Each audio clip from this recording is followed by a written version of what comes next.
ধর্মমন্ত্রী মহোদয়, উনি গেছিলেন হলো তার নিজ জেলা জামালপুরে সাবেক প্রতিমন্ত্রী রাশেদ মোশাররফের ওয়াইফ হাসনা মোশাররফের জানাজায় গেছিলেন।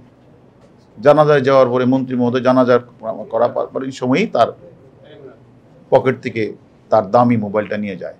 উনি আমাকে টেলিফোন করেছেন, আমাদের ঊর্ধ্বতন কর্তৃপক্ষ টেলিফোন করেছেন, ওনার মোবাইলটা মধ্যে অনেক তথ্য ছিল, এটা নিয়ে গেছে এবং জিডি করা হয়েছে।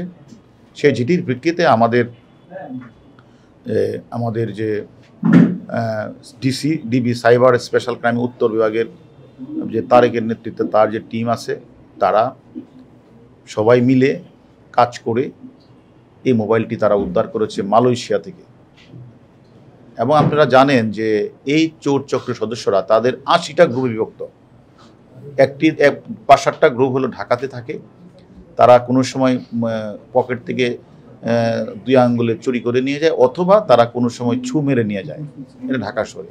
আর ঢাকার বাহিরেও আরও অনেক মোবাইল চোর চক্র রয়েছে, তাদের কাজটা হচ্ছে কোনো বড় বড় সমাবেশ হলে, জানাজা হলে, নামাজ হলে বা তারাবি হলে, অর্থাৎ যখন কেউ নামাজ পড়তে যায় অথবা জনসমাবেশে, তখন তারা ওই একটা গ্রুপ তারা কাজ করে, তারা তখন মোবাইলটা পকেট দিয়ে যদি কেউ বুঝে ফেলে, তখন দেখা যাচ্ছে যে অন্যরা তার চুরির অন্য সদস্যরা ওই যার চুরি হয়েছে তারই ঘিরে রাখে, অর্থাৎ পলানোর একটা সুযোগ করে দেয়।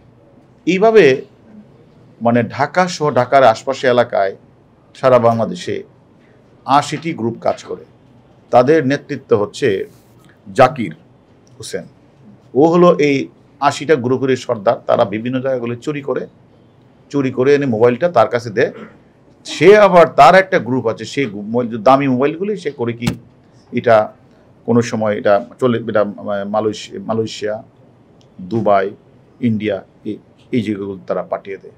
এবং সেটা করে হলো তারা এই মোবাইলটা যখন ঢাকায় জমা হয়, দামি মোবাইলগুলি তারা পাঠিয়ে দেয় হলো রিয়াজউদ্দিন মার্কেট, চিটাগাং। হ্যাঁ, কুরিয়ার সার্ভিসের মাধ্যমে তারা ওই রিয়াজউদ্দিন মার্কেটই আরেকটি চক্র আছে, সেই চক্রের কাছে পাঠিয়ে দেয়। তারা আবার এটা